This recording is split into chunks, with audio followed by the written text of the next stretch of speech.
Siahambe kukanyen cuencos. Siahambe kukanyen cuencos. Siahambe kukanyen cuencos.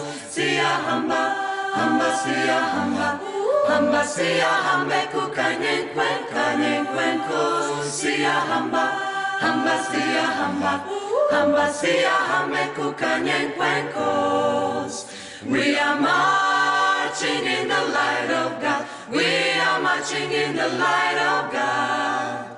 We are marching in the light of God. We are marching in the light of God. We are marching, marching, we are marching, marching, we are marching in the light of God. We are marching, marching, we are marching, marching, we are marching in the light of God. Tilikwenda uka kwangu ye, tilikwenda uka kwangu ye, tilikwenda uka kwangu ye, tilikwenda uka kwangu ye, tilikwenda, kwenda tilikwenda, kwenda tilikwenda uka kwangu ye, tilikwenda, kwenda tilikwenda, kwenda tilikwenda uka kwangu ye. Bravo, bravo, bravo. Bravo. Vi evo samo dijelić onoga što nas čeka u petak navečer u Zagrebačkom kazalištu Trešnja, gdje će se održati humanitarni koncert Afrika u srcu. A s nama su, čuli smo zbor ad hoc, voditeljica zbora Manuela Budiščak, dobro vam jutro. Jutro. I Dragica Kopjar, predsjednica udruge Plavi anđeo. Dobro jutro. Vi ste organizatori koncerta. Koji je cilj ovog humanitarnog koncerta? Organizator koncerta je udruga Plavi anđeo. Želimo prikupiti donacije za izgradnju školske kuhinje u osnovnoj školi Bugembe Blue u Bugembe u Ugandi, što vjerujem da ćemo i uspjeti. Manuela, čuli smo vas, vi nastupate na samom koncertu. Ova prva pjesma je bila na Swahiliju. Zapravo na Zulu jeziku je bila. Dakle, Siahambe je zapravo njihova himna, a znači na engleskom se preveli We are marching in the light of God. Dakle, to inače pjevaju djeca u Africi kao nekakva molitva, to njima znači, da. Nastupamo na humanitarnom koncertu. Evo, zahvaljujem se gospođi Dragici što nas je pozvala da budemo gosti. Jako se veselimo, volimo afričke pjesme i čast nam je da nastupamo na humanitarnom koncertu. Otkud, dakle, afričke pjesme usred Zagreba? Pa, ja sam veliki ljubitelj afričke glazbe, a i moji zboraši isto. Oni nisu imali prilike birati. Pa, zapravo da. Ali nekako smo se našli u tome.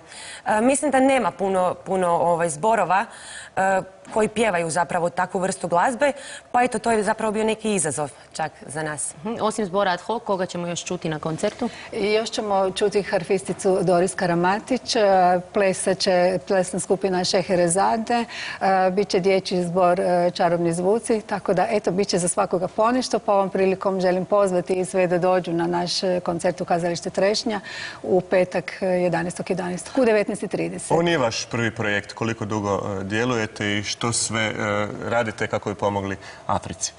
Udruga djeluje već punih 5 godina. Imamo mnogo projekata u Africi. Prošle godine izgrađena je škola na otoku Busagazi u Ugandi. Postavljen je tank za pitku vodu, znači imamo puno projekata. Kako to funkcionira u praksi? Dakle, djelujete ovdje u Zagrebu, tko ide, koliko često, gdje vidite da postoji potreba? Pa uglavnom ja pripremam sve te projekte i idem gotovo svake godine tamo. Idu i volonteri, ponekad, nemaju baš previše, ali idu, pomažu i to funkcionira jako dobro. Prodajom ulaznica namiravate skupiti taj iznos koji je potreban za izgradnju kuhinje, ali ne samo na taj način. Ne samo na taj način, i na druge načine isto pokušavamo prikupiti, jer samom prodajom ulaznica pretpostavljam da ne bi bilo dovoljno, ali zato nam je važna svaka prodana ulaznica, pa i da dođe što veći broj ljudi. Moći će se kupiti i nakit. Ove predmeti koje ste nam donijeli, pretpostavljam, rukotvorine upravo iz Afrike. Tako je, ovo je afrički nakit iz Ugande, da, ovo je, na primjer, ogrlica što izrađuju djeca u Ugandi, Ugandi, naša djeca od partnerske organizacije Clemency. To je nakit od papira, znači moći će se kupiti na našem koncertu kao i naši promotivni materijali, torbe, pregače, kalendari za 2017. godinu. Tko je izrađivao ove predmete? Ove predmete izrađuju djeca, baš djeca u Ugandi, u sirotištima, i ona školska Upravo ona djeca. djeca koju pomažete? Da, naša sponzorirana djeca koju imamo. I kad odete dakle u Ugandu, birate mjesta u koja ćete ići ili nešto prije dogovorite, prije samog odlaska iz Zagreba, na koje mjesto, u koji grad idete?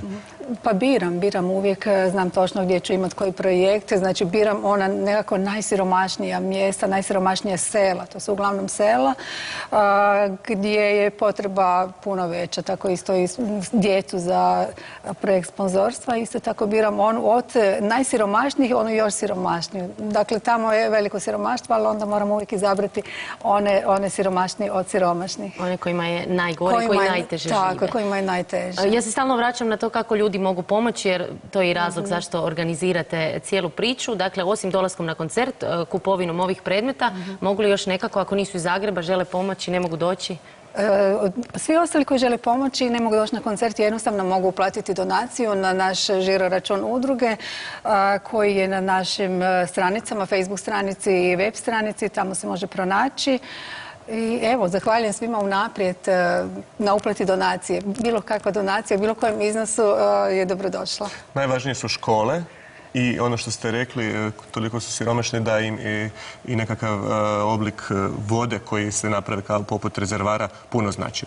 Puno im znači, da bi djeca išla u školu, njima je jako važno da u školi imaju vodu. Znači, naš projekt pitke vode je postavljanje plastičnih tankova za prikupljanje kišnice ispred škole i na taj način imaju školska djeca vodu, ali ne samo školska djeca, nego i cijelo lokalno stanovništvo koje dolazi onda po tu vodu. Koliko je na red veličine potrebno skupiti za upravo jedan takav rezervar?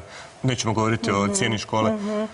Oko $3.000. Znači, to nije veliki iznos, ali vjerujte, teško ga je prikupiti u današnje vrijeme. Ono što je najvažnije kada se u Afriku dođe, vidjeli smo fotografije koje su se vrtile iza nas, je taj osmijeh i ta ljubav koju vam pruže kada dođete na lice mjesta.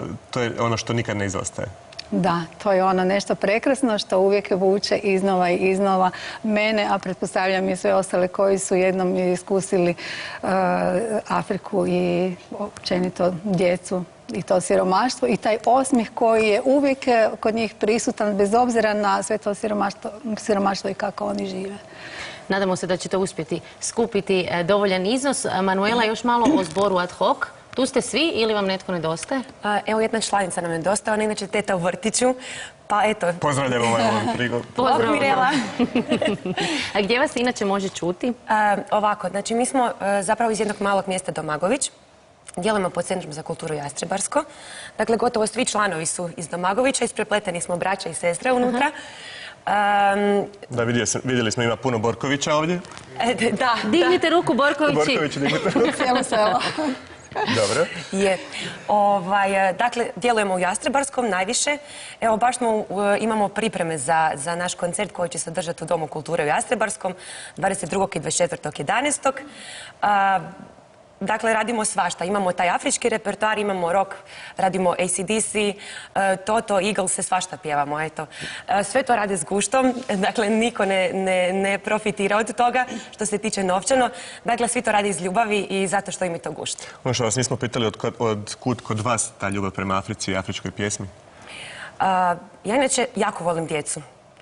I volim gledat, nekako mi je Afrika, taj ritam me zapravo najviše privukao i imaju zanimljivu i odjeću, imaju zanimljivu i način života je zanimljiv. Mislim, to je genijalno. Gledala sam jako puno filmova i dokumentaraca. Oni zapravo iz bilo čega što nađu napravi neki instrument. To je fascinantno. Ostaci plastične boce, to smo svi vidjeli. Bilo šta. I u sve što rade pjevaju. To je meni fascinantno. I ta radost kod njih, znači... Koliko godina je teško, da. Nema da su loše volje ili nešto. Gdje god, kad pogledaš neki film, vidiš da su svi nasmijani, ali to je ona iskrena radost i vole svoj život takav kakav je, tako da to je, eto, to me Jeste li vi bili u Africi? Nažalost nisam, ali vrlo rado bih htjela. Možda jednog dana sam. Zašto ne? A je li vas slušao netko od Afrikanaca koji govori Zulu pa da kaže ovo baš nije dobar naglasak ili neka riječ nije dobro? Otpjevana? Ne? Pa niko se nije žalio. Sad pokušavamo što vjernije Ova prva pjesma koju ste otpjevali, moram reći da je za mene zvučala savršeno, čak i naglasak bio u redu. Stručnjak za Zulu kaže. Čućemo vas još jednom. Prije toga samo da zahvalimo što ste došli u Dobro jutro i sretno u petak na koncertu. Hvala vam. Koncert počinje dakle u 19:30. Što ćemo čuti za kraj? Za kraj ćemo čuti Honolo Facu, odnosno to znači blagoslov. Blagoslov gospodina. Eto. Manuela, izvolite. Hvala. A poštovani gledatelji, s ovom pjesmom ćemo se oprostiti od vas. Gledajte nas ponovno i sutra. U 6:55 ponovno na Prvom. Doviđenja. Doviđenja.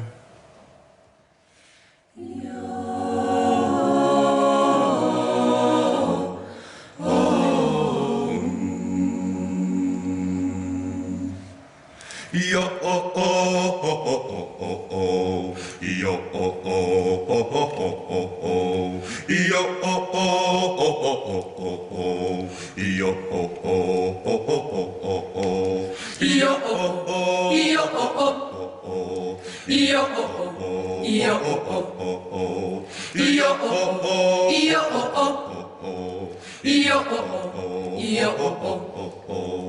yo Calibizo lata, yo.